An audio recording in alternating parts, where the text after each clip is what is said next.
નમસ્કાર, નિર્માણ ન્યૂઝની વિશેષ રજૂઆત હોટ ટોપિક કાર્યક્રમ સાથે હું છું આપની સમક્ષ તનુ ખટીક। દર્શક મિત્રો, હોટ ટોપિક કાર્યક્રમમાં આપણે દરરોજ અલગ અલગ મુદ્દાઓ પર ચર્ચા કરીએ છીએ। આજે વાત કરીશું વિશ્વ બાળ મજૂરી વિરોધી દિવસ પર। આ મુદ્દે ચર્ચા થવી ખૂબ જરૂરી છે, કેમ કે જે બાળ મજૂરીના કિસ્સાઓ સામે આવી રહ્યા છે, બાળકોને ચોપડી આપવાની જગ્યાએ કામ ધંધે લગાવી દેવામાં આવતા હોય છે, તે બાદ આ મુદ્દે ચર્ચા કરવી એટલી જ જરૂરી બને છે। આપણી સાથે આ ચર્ચામાં અત્યારે ઉપસ્થિત છે શીતલબેન પ્રદીપ, કે जो एक सामाजिक कार्यकर्ता पण छे अने तेओ वर्क पण करी रह्या छे as state coordinator association of voluntary action में। अने आपणी साथे अन्य गेस्ट उपस्थित छे।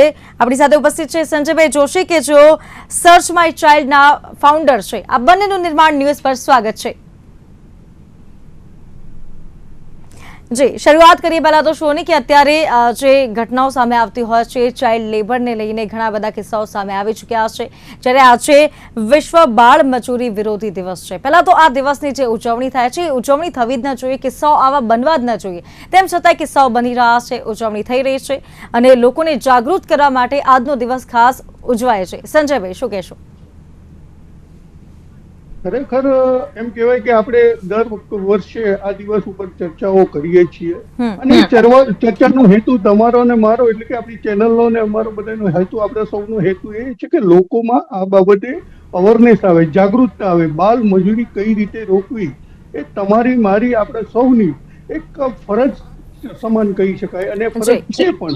હવે મુદ્દો મહત્વનો આજનો જે છે બાળ મજદૂરી નિષેધ દિવસ જે વિશ્વવ્યાપી ઉજવવામાં આવે છે, પણ સાથે સાથે એમ કહેવું કે ખરેખર બાળ મજૂરી અટકાવવી અને બાળ મજૂરી કોને કહેવાય એ ડેફિનેશન આપણે જાણવી જરૂરી છે। હવે વાત કરીએ કે આપણે ટોટલ એમ કહેવાય કે બાલ્યાવસ્થા, કિશોરાવસ્થા, યુવાવસ્થા અને વૃદ્ધાવસ્થા, આ ચાર વ્યવસ્થાઓ જે છે એમાં આપણે એમ જોવા જઈએ કે બાલ્યાવસ્થા એટલે કે 14 વર્ષથી નીચેનું બાળક। હવે બાળ મજૂરી કોને કહી શકાય કે 14 વર્ષથી નીચેનું બાળક જે છે, જેની ખરેખર આપણે એની શિક્ષણની જે એને આપવાનું હોય એ આપણે છીનવી લઈએ, જ્યારે એની સ્વાસ્થ્ય પણ આપણે છીનવી લઈએ, અથવા તો એની જે રમવાની જે ઉંમર છે, જે તોફાન કરવાની રમવાની જે ઉંમર છે એ આપણે એની બાળ સહજ વૃત્તિ જે કહેવાય એ આપણે છીનવી લઈએ અને એની જગ્યાએ એને ક્યાંય પણ કામે લગાડી અને એનું આર્થિક ઉપાર્જન કરીએ, એટલે કે આર્થિક કંઈક ફાયદો ઉપાડી એને બાળ મજૂરી કહી શકાય। હવે વસ્તુસ્થિતિ એ છે કે દરેક આપણા દેશની અંદર સરકાર ખૂબ એ બાબતે કાયદાઓ બનાવે છે અને એ કાયદાઓ પ્રોપર વેથી ખરેખર ઇમ્પ્લિમેન્ટ કરવાનો પ્રયત્ન કરે છે। ગ્રાઉન્ડ ઉપર એને એમ કહેવાય કે એને ઇમ્પ્લિમેન્ટ કરી એનું પરિણામ લેવાનો પ્રયત્ન સરકાર કરે છે, પણ જે તે જગ્યાએ એનો પ્રોપર વેથી એના જે ફરજની અધિકારીઓ હોય કે જે કંઈ હોય એનું પ્રોપર પરિણામ નથી મળતું। હવે હું તમને એક સરસ દાખલો આપું કે દાખલા તરીકે ભારત દેશની અંદર બાળ મજદૂરી અટકાવવા માટેના ઘણા કાયદાઓ બનેલા છે, ઘણી વ્યવસ્થાઓ કરેલી છે। બાળકને એજ્યુકેશન કઈ રીતે એ પણ વ્યવસ્થા છે, બાળકને સારી હેલ્થ કઈ રીતે મળી શકે એ પણ વ્યવસ્થા છે, પણ પરિસ્થિતિ એ છે કે બાળક એ અટકતું નથી। હવે આપણે અહીંયા ડેફિનેશન જોવા જઈએ બીજી રીતે તો આપણે અહીંયા કાયદો એક જ છે, બાળ મજૂરી કઈ રીતે અટકાવવી એ પ્રકારના ઘણા કાયદાઓ જે બનાવ્યા છે એની ડેફિનેશન એક છે, પણ પરિસ્થિતિ છે જે તે જગ્યાએ જુદી જુદી રીતે લાગુ પાડવામાં આવે છે, જે તે અધિકારીઓ દ્વારા અથવા જે તે કર્મચારીઓ દ્વારા। હવે એનો સરસ દાખલો આપું। હું અત્યારે હાલ મુંબઈમાં છું અને અહીંયા જ મેં હમણાં જોયું એમ કે મુંબઈની અંદર જે ફિલ્મ ઇન્ડસ્ટ્રીઝ છે કે ટીવી ઇન્ડસ્ટ્રીઝ છે એમાં નાના નાના બાળકોની અમુક સિરિયલોમાં કામ હોય છે। હવે એ કામ કરતા હોય છે બાળક, પણ પરિસ્થિતિ એ છે કે એ જ્યારે ટીવી સિરિયલના એપિસોડ્સ કે પિક્ચર આવતું હોય છે ત્યારે ઘરની અંદર બાળકો સાથે મા બાપો આવી ટીવી સિરિયલો જોતા હોય છે। જ્યારે જોવા જેવી સ્થિતિ છે કે એ જ ઘરમાં એક નાનું બાળક એ જ સેમ એજનું હોય તો એની ઉપર પ્રેશર ક્રિએટ થાય છે કે જો તારી જોડો છોકરો કેટલું સરસ કામ કરે છે। કહેવાનો મતલબ એ છે ત્યાં એ બાળ મજૂરીનો નિયમ નથી લાગુ પડતો, ખ્યાલ આવ્યો? પણ એ એક ટીવી સિરિયલની અંદર કામ કરતું બાળક હજારો લાખો બાળક ઉપર માનસિક પ્રેશર ક્રિએટ કરે છે, એના એજ્યુકેશનને ઇફેક્ટ કરે છે, કારણ કે એના પેરેન્ટ્સ એની ઉપર પ્રેશર ક્રિએટ કરે છે। આપણે એક બીજી સરસ વાત કરીએ કે આપણે રેલવે સ્ટેશન છે સ્ટેશન કે જાહેર સ્થળો ઉપર આપણે જોતા હોઈએ છીએ કે ખંભે થેલી લઈને બાળકો બુટ પોલીસ માટે હોતાય છે। હવે ત્યાં તમને મને બધાને કાયદાની ખબર છે, જે તે પોલીસ કર્મીઓ ત્યાં હોય છે એ બધાને ખબર હોય છે, છતાં એ બાળક બિંદાસપણે એ કામ કરતું હોય છે, શા માટે એને નથી રોકી શકતા? તો કાયદો ક્યાં કઈ રીતે ઇમ્પ્લિમેન્ટ કરવો અને કાયદાનું રક્ષણ કઈ રીતે કરવું, એ તમે હું કે જે તે જવાબદાર વ્યક્તિઓ જે છે એને પ્રોપર વેથી અથવા સિરિયસલી લેતા નથી. હવે એક જી બીજી સરસ વાત કરું. હવે દાખલા તરીકે વૈભવ સૂર્યવંશી છે, અત્યારે સમગ્ર દેશમાં વિશ્વમાં એનું કેવડું મોટું નામ છે કે 15 વર્ષનું બાળક જે છે, 15 વર્ષનો છોકરો છે, એ એટલું સરસ કરી. હા, 15 વર્ષ એટલે કે એમ કહેવાય કે કાયદાની ડેફિનેશનમાં જોવા જઈએ તો 14 થી 18 વર્ષની જે એજ છે એ કિશોર અવસ્થા છે, પણ એની ટ્રેનિંગ તો બાલ્યાવસ્થાથી ચાલુ થયેલી છે. 14 વર્ષે એ રણજી ટ્રોફી રમેલો હતો, તો ક્યાં કાયદો નથી લાગતો? હવે નો ડાઉટ છોકરો સારો છે, સ્કિલ છે, એ સ્કિલનો ઉપયોગ થાય છે, દેશ માટે થાય છે, બધી વાત સાચી છે, પણ એની પાછળ હજારો લાખો બાળકોને પ્રેશર ક્રિએટ થાય છે. ત્યાં કાયદાની હું એમ કહેવાય કે ડેફિનેશન કેમ ફરી જાય છે? તો જોવા જેવું કાયદો માત્ર ગરીબના બાળકને લાગુ પડે છે નહીં, કાયદો સમગ્ર દેશ લેવલે, પછી ગરીબનું બાળક હોય કે અમીરનું બાળક, પણ એની પાછળ જે બીજા બાળકો ઉપર પ્રેશર ક્રિએટ થાય છે, એની પાછળ અન્ય બાળકો ઉપર એમ કેમ પ્રકારે એ દિશામાં મોકલવામાં આવે છે, તો કાયદો જે છે એની ગંભીરતા ખરેખર આપણા દેશમાં લેવાની જરૂર છે.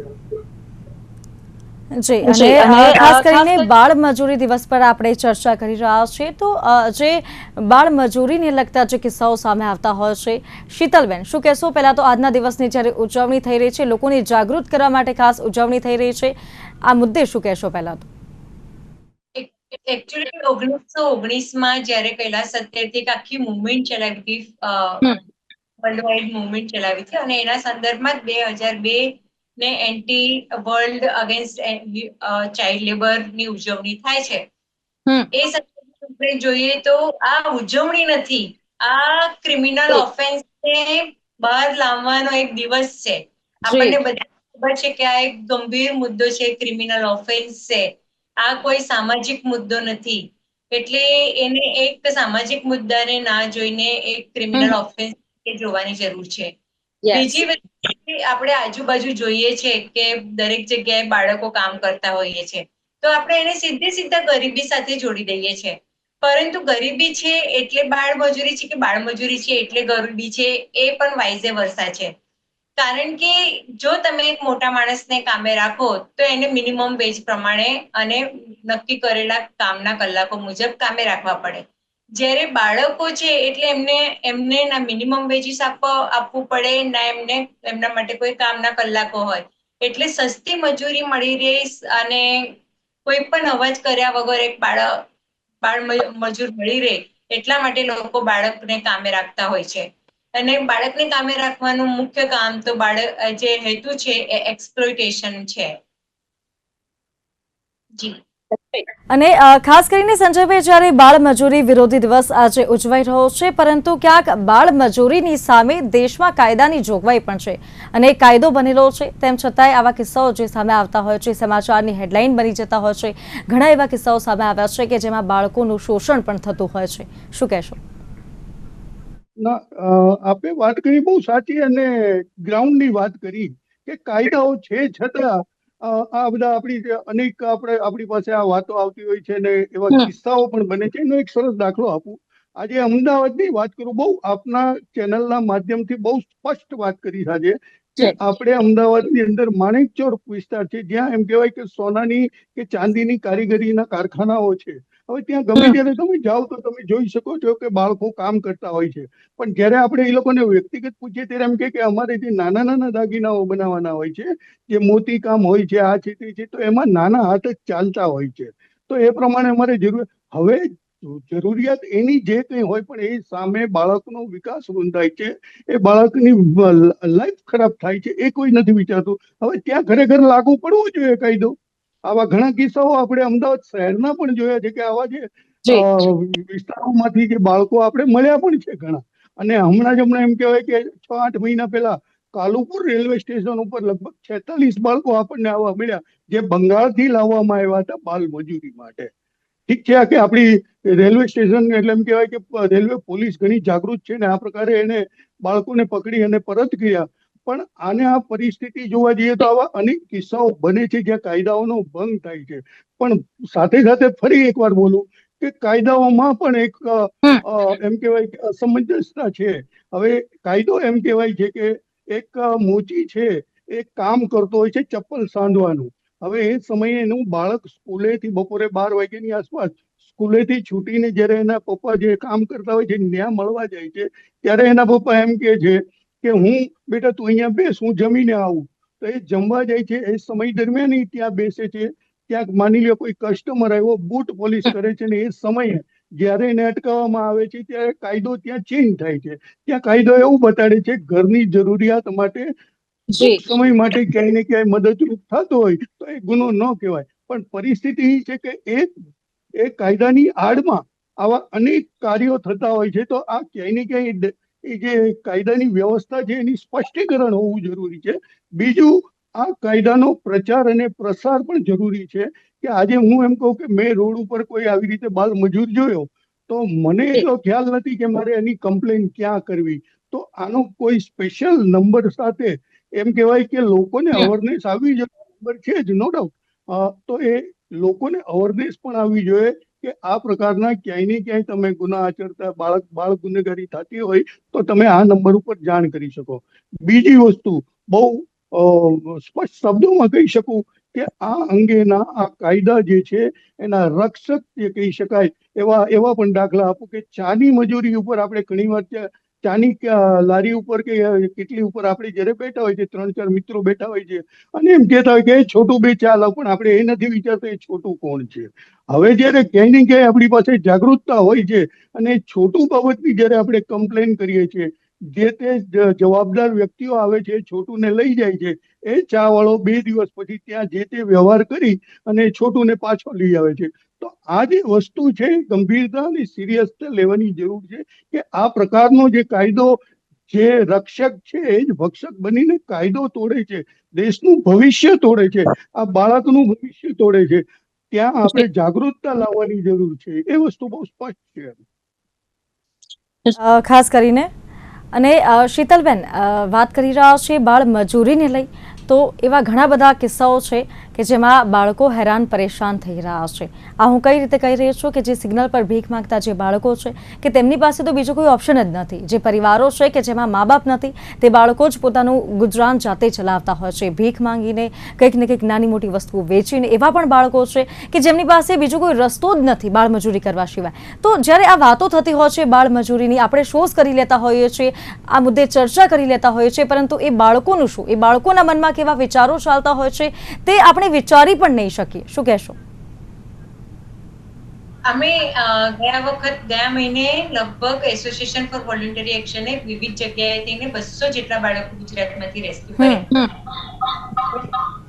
આપણને ખબર છે કે આપણા કે તમારા બાળકો તો આ ફિલ્ડમાં જવાના નથી. એવા જ બાળકો જવાના છે કે જે લોકો જે બહુ જરૂરિયાત વાળા છે અને બહુ જ ગરીબ ઘરના બાળકો છે એ.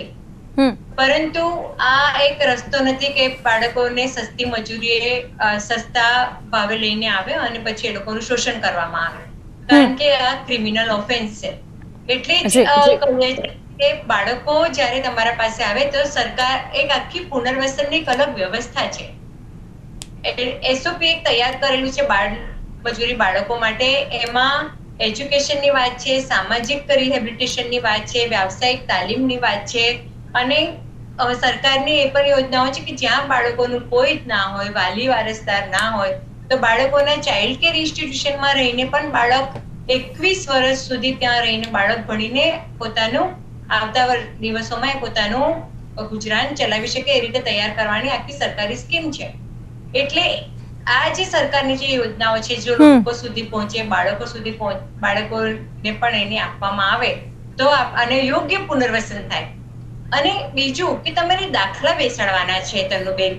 અહીંયા એ કે તમે બાળકોને રેસ્ક્યુ કર્યા અને પછી તમે એને આમ જ એક સિમ્પલ નોટિસ આપીને તમે એ જ જગ્યાએ મૂકીને પાછા આવી જઈએ તો બાળકો ફરી એના એ જ કામે લાગવાના છે. પણ એની જે પ્રોપર જુવેનાઇલ જસ્ટિસ એક્ટ હેઠળ જે આખી યોગ્ય પ્રક્રિયા છે કે તમારે એને બાળ કલ્યાણ સમિતિ સમક્ષ રજૂ કરવાનું છે, એને એના વાલી વારસદાર હોય તો એનું SIR નું સોશિયલ ઇન્વેસ્ટિગેશન રિપોર્ટ ભરવાનો છે અને સોશિયલ ઇન્વેસ્ટિગેશનમાં રિપોર્ટમાં એવું લાગે કે બાળક એના ઘરે સુરક્ષિત અને સારી રીતે નિભાઈ શકે એવું સક્ષમ એનું પરિવાર છે, તો તમારે એને બાળકને એના પરિવાર સાથે સોંપવાનું છે.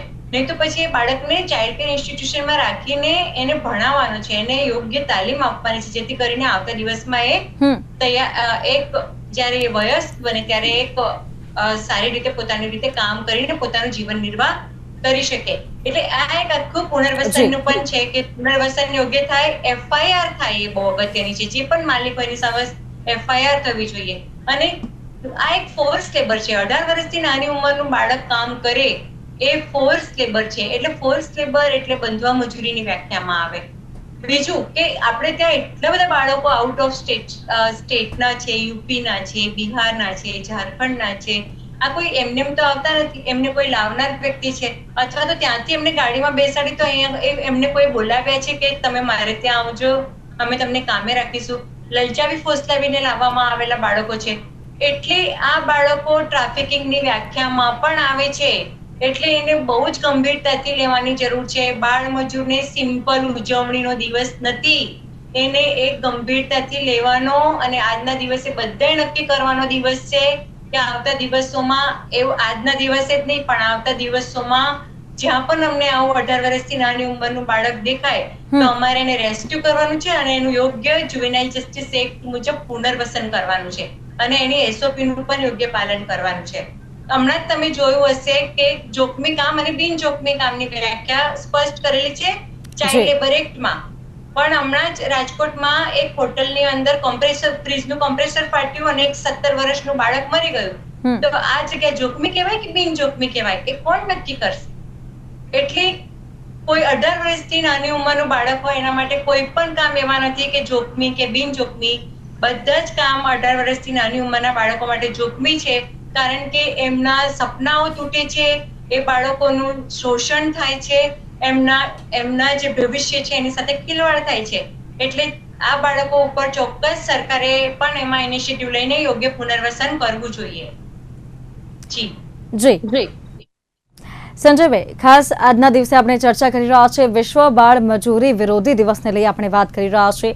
હવે ખાસ કરીને જ્યારે આવા કિસ્સાઓ સામે આવતા હોય છે કે બાળકોનું શોષણ થાય છે, બાળકો જોડે કામ કરાવવામાં આવે છે, ચાની કિટલી પર ક્યાંક મજૂરી જે લગાવતા હોય છે બાળકોની, નાના નાના બાળકો પાસે કામ કરવામાં આવતું હોય છે અને બીજા રાજ્યોમાંથી પણ બાળકોને લાવવામાં આવે છે, બીજા શહેરોમાંથી બાળકોને લાવીને કામ કરાવવામાં આવે છે.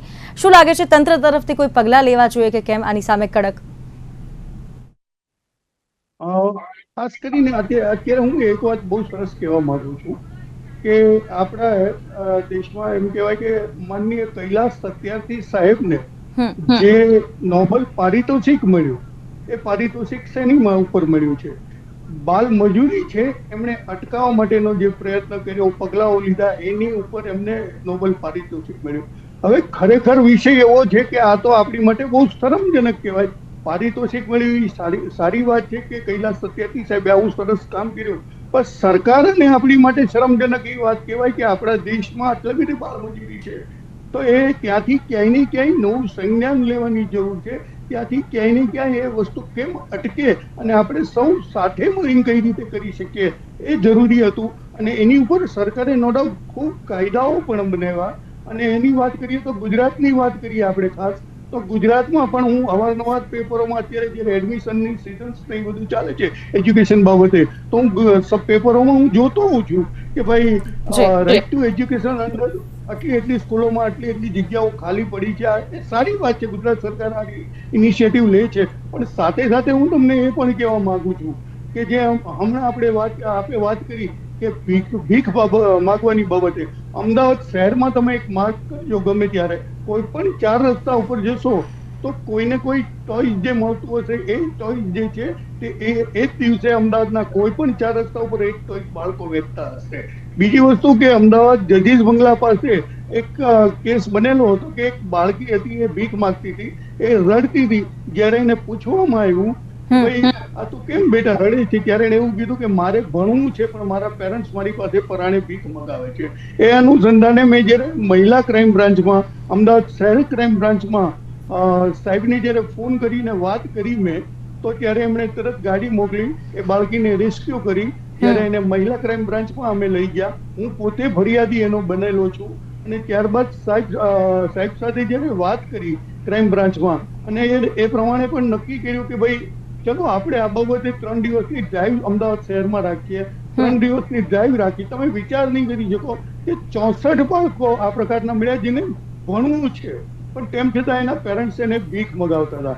બીજી વસ્તુ એ છે કે જે બાળકી માટે આપણે જે હું ફરિયાદી બન્યો એની ઉપર કેસ કર્યો, બધી વસ્તુ સાચી, પણ આખરે પરિસ્થિતિ એ આવતી હતી કે આની સામે એક્શન લઈ અને આગળ શું, તો એ બાળકી એના પેરેન્ટ્સથી અલગ પડી જાય છે, અને અલગ પડી જાય છે એની પાછળનું શું, કોણ જવાબદાર? પેરેન્ટ્સને પણ સજા આપીને કરવાનું શું? તો ક્યાંય ને ક્યાંય કાયદાની જે પરિસ્થિતિ છે એમાં ઘણો ફેરફાર કરવાની જરૂર છે. બીજી વસ્તુ એમ કહું કે ગયા વર્ષે, હજી 6 મહિના પહેલાની વાત છે, સુરતમાં 148 બાળ મજૂરો મતલબ કરતા પકડાયા, અને બહારના સ્ટેટની એજન્સીઓ આવીને એને રેસ્ક્યુ કરે છે. 1 વર્ષ પહેલા પણ આવું બન્યું હતું. સુરતમાં 284 બાળકો આવી રીતે મળ્યા હતા. તો ક્યાંય ને ક્યાંય આ જે આઉટ ઓફ સ્ટેટમાંથી જે બાળકો અહીંયા લાવવામાં આવે છે, એ જેમ બેને હમણાં શીતલબેન એમ કીધું કે ક્યાંય ને ક્યાંય એની પાછળ કોઈ એજન્સીઓ કામ કરે છે. તો આવી પ્રકારની એજન્સીઓ છે એના જે કરતા હતા હોય એને પકડી અને કાયદાકીય એની કડકમાં કડક સજા થવી જોઈએ. આ પ્રકારના દાખલાઓ બેસાડવા પડશે આપણે. તો બાળ મજૂરી અટકાવવી જરૂરી છે. એ જે એમ કહેવાય કે જે આપણા આવનારું ભવિષ્ય છે, આપણા દેશનું ભવિષ્ય. આજે એમ કહી શકાય કે જે બાળકના હાથમાં મજૂરી કામ કરવાનો વેપન્સ હશે, જે ખરેખર કલમ હોવી જોઈએ, તો એ જ બાળક એ કલમથી દેશનું ભવિષ્ય લખી શકશે, એમ કહી શકાય. તો ક્યાંય ને ક્યાંય તમે અને જે તે સંસ્થાઓ છે, સરકાર, જે આપણા બધાની સંયુક્ત જવાબદારી છે. ઘણી વાર આપણે એમ વિચારીએ કે સરકાર કઈ નથી કરતી. અરે સરકાર નહીં, તમારી મારી સૌની જવાબદારી છે આ દેશને આગળ કઈ લઈ જાઓ, આ દેશના બાળકને કેમ બચાવવું, આ દેશના બાળકનું ભવિષ્ય કેમ બનાવવું, તમારી મારી જવાબદારી. સૌ સાથે મળીને આ કરવું પડશે આપણે. જી શીતલબેન, આપને પૂછવા માંગીશ, મોટા મોટા શહેરોની વાત થાય છે કે વિકાસમાં શહેરો આગળ છે, મેટ્રો સિટી બની ગયા છે. અમદાવાદ શહેરની જ વાત કરીએ, અમદાવાદ, ગાંધીનગર, વડોદરા, ઘણા બધા શહેરો છે, સુરત સહિત જે અવોર્ડ મળે છે, સ્વચ્છતામાં સુરતને અવોર્ડ મળે છે, અમદાવાદને વર્લ્ડ હેરિટેજ સિટીનો અવોર્ડ મળ્યો છે. પરંતુ ક્યાંક સવાલ એ ઉઠી રહ્યો છે કે આ મોટા મોટા જે શહેરો છે દેશભરમાં, ખાલી આપણા રાજ્યની જ વાત નથી, દેશભરમાં આવા મોટા શહેરો, મેટ્રો સિટીમાંથી જ આવી ઘટનાઓ વધારે સામે આવતી હોય છે કે જ્યાં બાળ મજૂરી કરવામાં આવે છે બાળકોને, અને ગામડામાંથી બાળકોને લાવવામાં આવે છે શહેરમાં, અને ત્યાં ભીખ મંગાવવામાં આવે છે, બાળકો પાસે મજૂરી કરવામાં આવે છે. શું કહેશો?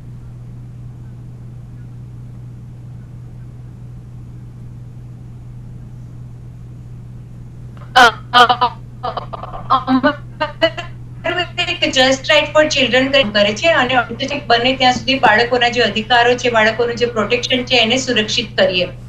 ગુજરાતમાં આપણે જોઈ રહ્યા છે કે આવી નાની જે મેટ્રો સિટીઝ છે એમાં બહુ મોટી સંખ્યામાં બાળકોમાં, કારણ કે જે લાવનાર વ્યક્તિ છે એને ખબર છે કે અહીંયા આગળથી આપણને ગામમાંથી આપણને સસ્તા લેબર્સ મળી જશે, નાની ઉંમરના બાળકોને લાવીશું તો ઓછા વેતને વધારે કલાક કામ કરાવી શકાશે.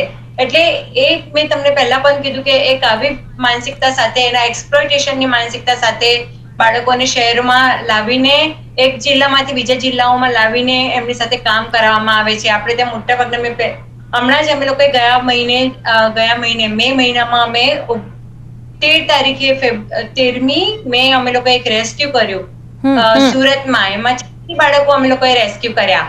એ 86 બાળકો 86 બધા ઉદયપુર જિલ્લાના હતા, અમુક જ બીજા જિલ્લાના હતા, અને બધા રાજસ્થાનના હતા. તો એમને કેમ, એટલે અને નાનામાં નાનું બાળક 7 વર્ષનું, અને એવું નહીં કે ખાલી એક જ બાળક 7 વર્ષનું હતું, 7 વર્ષ એના ઉંમરના તો લગભગ 10 થી 15 બાળકો હશે. એટલે 7 થી 12 વર્ષના, 14 વર્ષની ઉંમરના બધા 86 બાળકો પૈકી લગભગ 70 બાળકો 14 વર્ષથી નાના હતા, અને 10 થી 11 બાળકો એવા હતા કે જે 14 થી 18 ના હોય. એટલે મેઇન પર્પઝ એ છે કે એમનું એક્સપ્લોટેશન કરવામાં આવે અને ઓછા મજૂરીએ વધારે કલાકો સમય કામ કરવામાં આવે. એટલે કાયદાનું તો અહીંયા પૂરેપૂરું ઉલ્લંઘન કરે છે, અને ક્રિમિનલ જસ્ટિસ માટે આ બાળકોને સાથે સતત એમના અવાજ બનતા રહેવું પડે. એવું મારું ખાસ કે એજ્યુકેશન 18 વર્ષ સુધી જો એજ્યુકેશન મફત કરવામાં આવે તો આપણે બાળકને એનું ભવિષ્ય સુરક્ષિત કરી શકીએ. એટલે એજ્યુકેશનને 18 વર્ષ સુધી કરવામાં આવે એવી અમારી સરકાર સાથે માંગણી બી છે. જી સંજયભાઈ, શીતલબેન, આપ બંને અમારી સાથે જોડાયા આ ચર્ચામાં, તે બદલ આપ બંનેનો ખૂબ ખૂબ આભાર. ખૂબ ખૂબ તો હાલ કાર્યક્રમ હોટ ટોપિકમાં બસ આટલું જ. મને આપશે રજા. નમસ્કાર.